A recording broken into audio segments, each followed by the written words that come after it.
राधा और कृष्ण के परस्पर विवाह क्यों नहीं हुआ? अब कलिकाल के बद्ध जीव की प्रवृत्ति यह है कि अपने घर में विवाह ठीक हो ना हो, भगवान की विवाह का बहुत चिंता लेकर बैठ जाते हैं। भगवान की 16,108 पठरानियां क्यों हैं? तो प्रश्न ये नहीं है कि उनके क्यों हैं, प्रश्न ये है कि मेरे क्यों नहीं। अरे आपसे एक संभाली नहीं जाती, आप 16,000 की बात कर रहे हैं। एक व्यक्ति आकर मुझे कहने लगा कृष्ण स्वयं भगवान है, इसका मुझे अनुभव हो गया। बोले क्यों?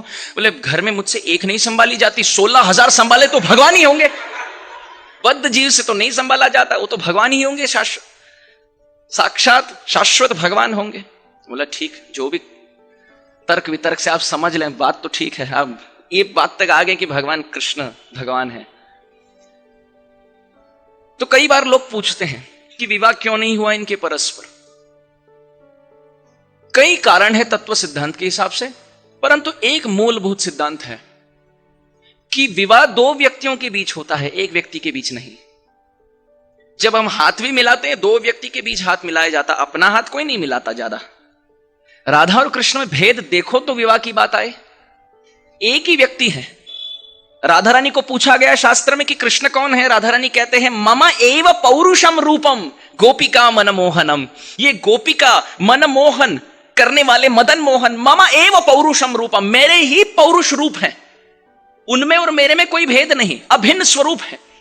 तो जो अब यहां माखन चोरी करते हैं, ब्रज में लीला विहारी करते हैं, लीला विहारी हैं, ये पुरुष स्वरूप में जो विराजमान है, ये राधा, मम एव पौरुषम रूपम, राधा रानी स्वयं बोल रही है कि मेरे ही पौरुष स्वरूप है। अच्छा, शास्त्र क्या कहता है आगे? शास्त्र ऋग्वेद कहता है एकम ज्योतिर अभुत द्विधा राधा माधव रूपकम, कि एक ही परम तत्व, एकम ज्योति, एक पर तत्व भगवत स्वरूप, द्विधा अभूत, दो भाग में यदि विभाजन हो जाए, एक पौरुष और एक परा प्रकृति, राधा माधव रूपकम, इन्हीं को राधा माधव कहा गया।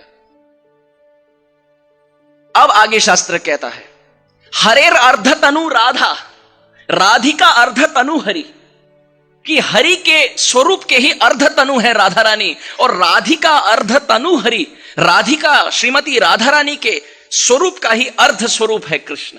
अर्थात राधा और कृष्ण में कोई भेद नहीं।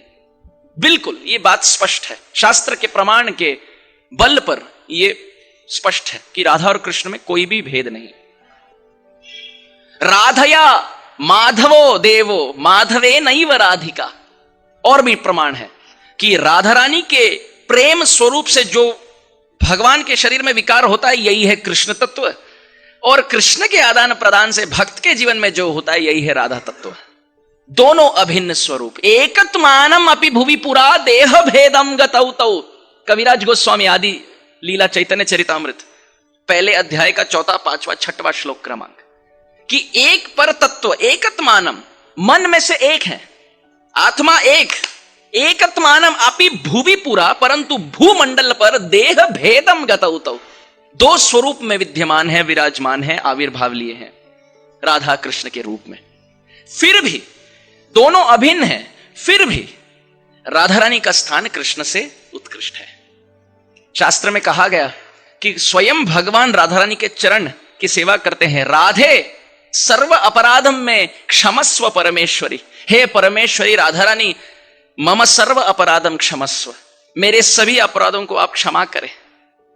यस्याह पाद रेणुम विश्वभर्ता विलुंठन, राधा रानी के चरण कमल का महिमा गाते हुए व्यासदेव जी लिखते हैं वेद में, यस्याह पाद रेणुम, श्रीमती राधा रानी के चरण रज को पाने के लिए विश्वभर्ता कृष्ण विलुंठन, लोटते हैं, घिरते हैं, रेंगते हैं।